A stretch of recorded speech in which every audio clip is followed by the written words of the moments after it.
Okay, here's our review over Unit 2B exponents. In these first two problems, all we're doing is practicing some of our exponent forms. So for example, in this first, we're not actually calculating the math or doing that or finding the value. So in this, it says to write each expression in exponential form, no fractions in the final answer.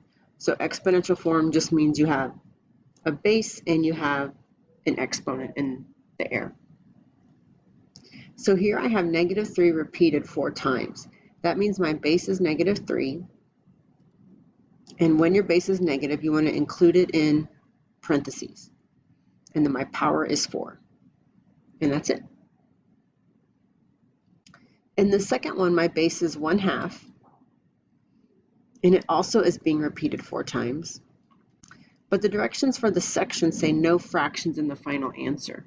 How we get around that is we remember that 1/2 is the same as 1/2 to the 1.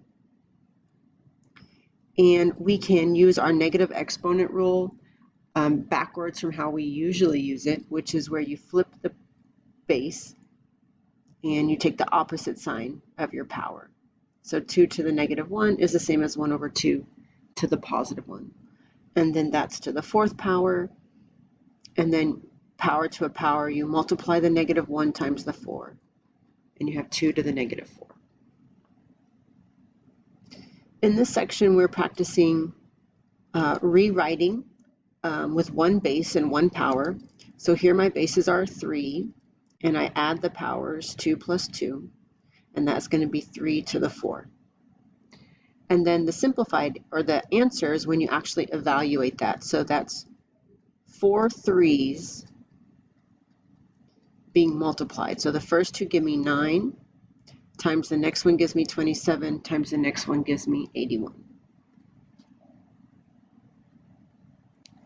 And then this one is a division with a base of 4, and this is where we subtract the powers. So that'll be 4 cubed for my simplified answer. And then to find the actual answer means 4 times 4 times 4. The first two give me 16, times another 4 gives me 64. In this next section, it says to evaluate again. One thing I want you to notice here, even though it feels like these both have 2 as a base, the one on top is negative, so it's a different base. So how I am going to simplify this is expand it first. So in the numerator, I have 3 -2's being multiplied. And on the bottom, I have 2 +2's. Now in the top, 2 times 2 times 2 is 8.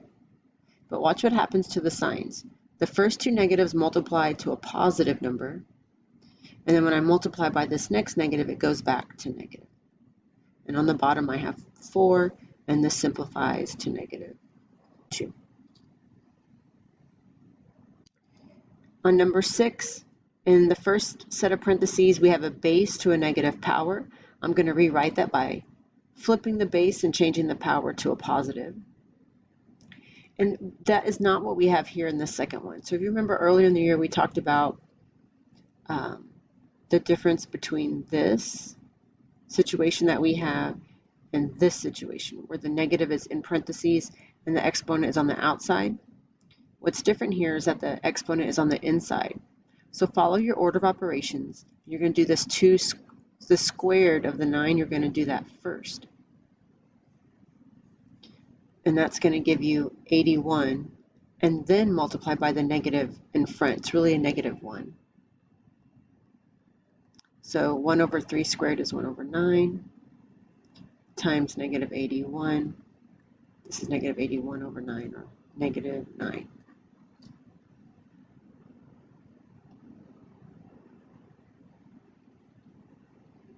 In this section right here, we're practicing our exponent rules. So in this first one, you want to do that outside power distributes to the inside. This is our power to a power rule.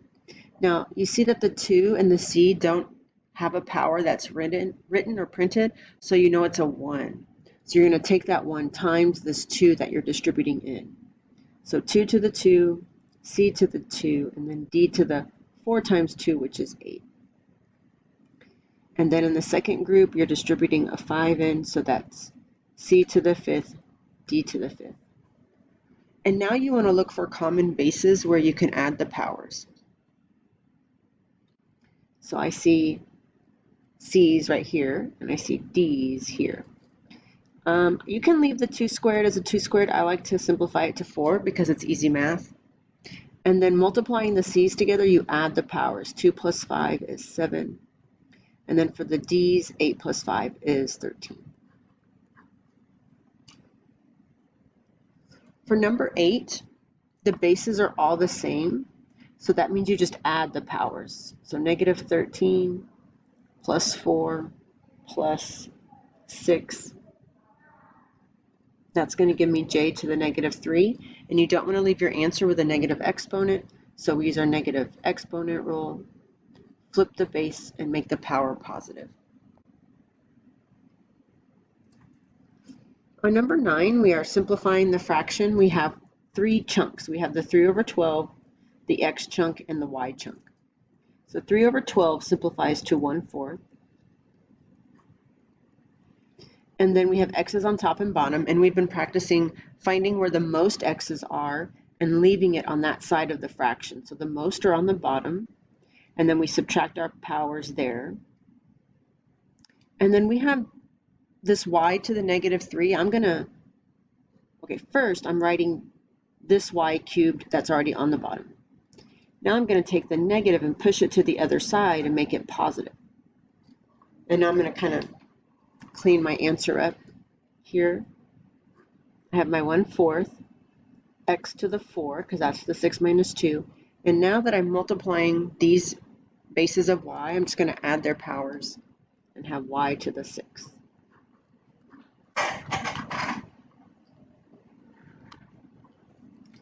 And then this one right here,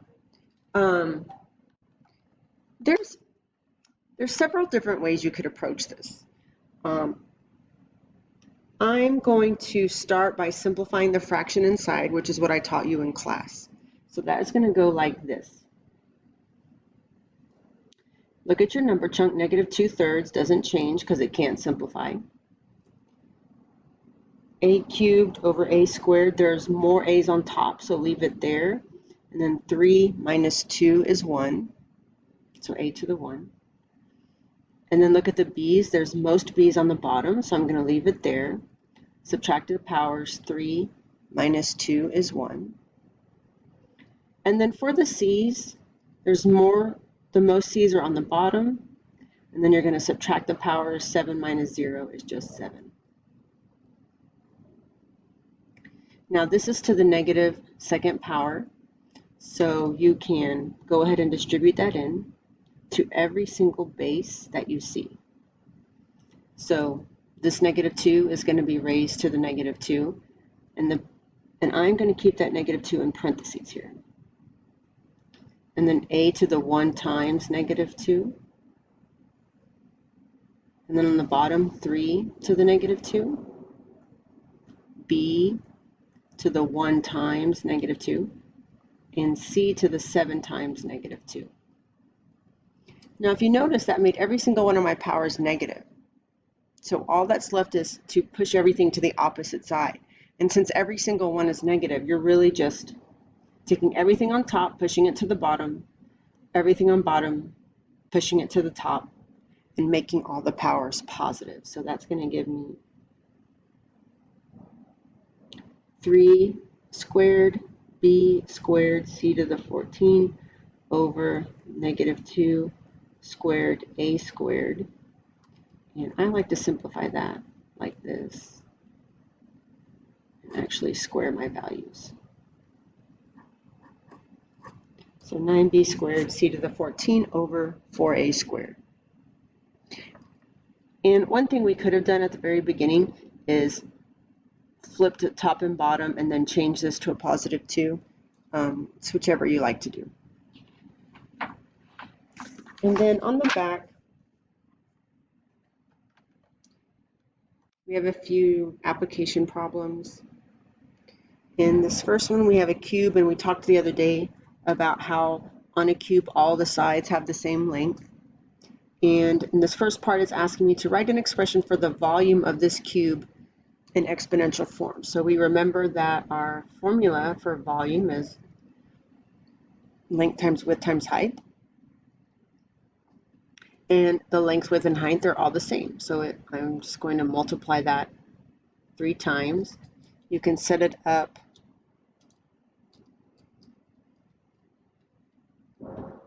like this, where you write each one individually.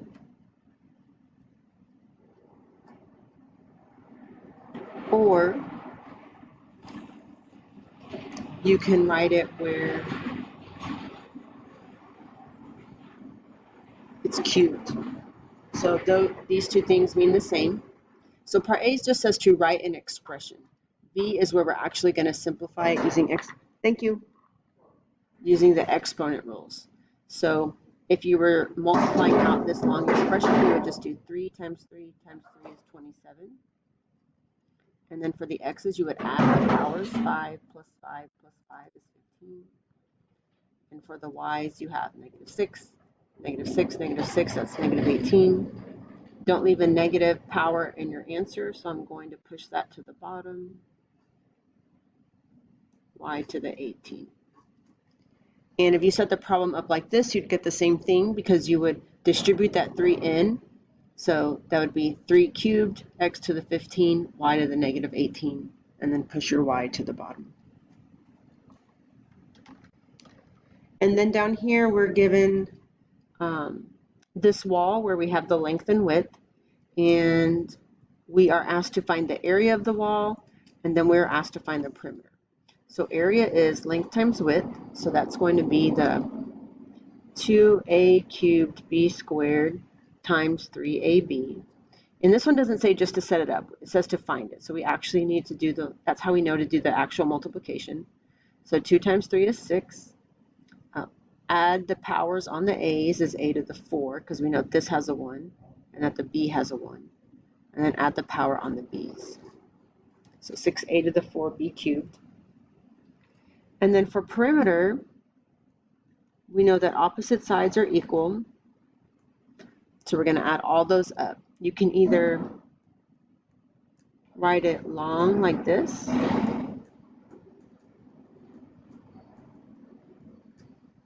and then combine like terms. Remember, when you're adding like terms, the powers don't change. You're just doing math on the coefficients. So that's 4a cubed b squared plus 6ab. And the other way you could set up your perimeter is by saying I have 2 of the lengths plus 2 of the widths, and you'd get the same thing.